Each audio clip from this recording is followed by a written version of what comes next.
నాకు రాజకీయాల్లో సుమారు 25 సంవత్సరాల అనుభవం ఉన్నది. ఇందిరారెడ్డి గారు చనిపోయి ఈ ఏప్రిల్ 22కు దాదాపు 25 సంవత్సరాలు అవుతుంది. నాకు అమ్మకు ప్రత్యక్ష రాజకీయాలను దగ్గరికి వెళ్ళి గమనించే ఒక అవకాశం 25 సంవత్సరాల నుంచి ఉన్నది.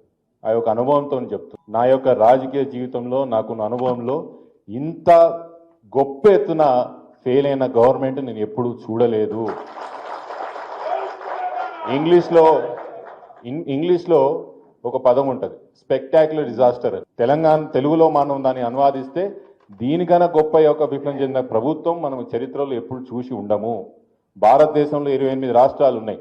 ఈ 28 రాష్ట్రాలు ఒకవేళ మనం ర్యాంకింగ్ చేయదలుచుకుంటే 1-2 స్థానాలు కాదు, 28వ ర్యాంక్ ఈరోజు తెలంగాణ రాష్ట్రం ఉన్నది పరిపాలనలో.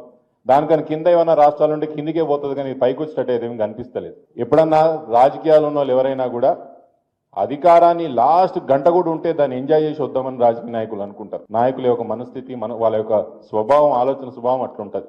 కానీ ఇదేం విచిత్రమో, తెలంగాణ రాష్ట్రంలో ఇంకా 3.5-4 సంవత్సరాలు ఉండంగా కూడా కాంగ్రెస్ పార్టీలో చేరిన వాళ్ళే కానీ, కాంగ్రెస్ పార్టీలో ఉన్న వాళ్ళే కానీ ఈ యొక్క పార్టీతో రాష్ట్రానికి కానీ ప్రజలకి కానీ ఏం మంచి జరగదు. కేసీఆర్ గారు బీఆర్ఎస్ పార్టీతోనే తెలంగాణ రాష్ట్రానికి మంచి జరుగుతుందని 3.5-4 సంవత్సరాలు అధికారంలో ఉండంగా కూడా, పార్టీ అధికారం ఉండంగా కూడా పెద్దలు శ్రీరామ్ రెడ్డి గారే కానీ, నరోత్తం రెడ్డి గారే కానీ ఈ పార్టీతో ఏమీ కాదు, ఈ నాయకులతో ఏమీ కాదు, మేము మళ్ళీ కేసీఆర్ గారితో పనిచేయడానికి వస్తున్నారంటే ప్రజల్లో ఈ కాంగ్రెస్ పార్టీ పట్ల ఎంత వ్యతిరేకత ఉన్నదని ఒక్కసారి ఆలోచన చెయ్యండి. మన ఈ మధ్యలో నేను మా దోస్తుకు ఒకరికి అడుగుతున్నా, ఎట్లా కనిపిస్తున్నది కాంగ్రెస్ పార్టీ పరిపాలన చెప్పురాబాయ్ అంటే, ఆయన ఏమన్నాడంటే, అప్పుడప్పుడు హైవే మీద పోతుంటే మందు బండి కింద పడుతుంది చూసినావా ఎప్పుడన్నా అన్నాడు.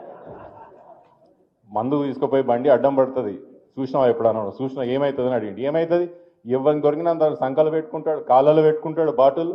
అక్కడ డ్రైవర్ గారు ఎంత దొరికితే అంత ఎత్తుకొని పోతాడు, ఎవ్వడు బండి లేపుతాడు ఉన్నాడు. కాంగ్రెస్ పార్టీ పరిపాలన చూస్తేనే గదే కనిపిస్తుంది అన్నాడు. ఎవరికి దొరికితే అని తీసుకొని పోవడే, బండి లేపుదాం, మళ్ళీ నడుపుదాం, ట్రాఫిక్ క్లియర్ చేద్దాం అనేది ఏం లేదు ఈ పరిపాలన. గట్లా కాంగ్రెస్ పార్టీ పరిపాలన అంత గొప్పగా నడుగుతున్నది. కాబట్టి ఈరోజు ఒక విషయం యాద పెట్టుకోండి, ఈరోజు తెలంగాణ రాష్ట్రంలో బీఆర్ఎస్ పార్టీ యొక్క బలం పెరుగుతున్నది, కేసీఆర్ గారి దళం రానున్న రోజుల్లో ఇంకా పెరుగుతుందన్న మాట మీకు అందరికీ కూడా గుర్తు చేస్తున్నా.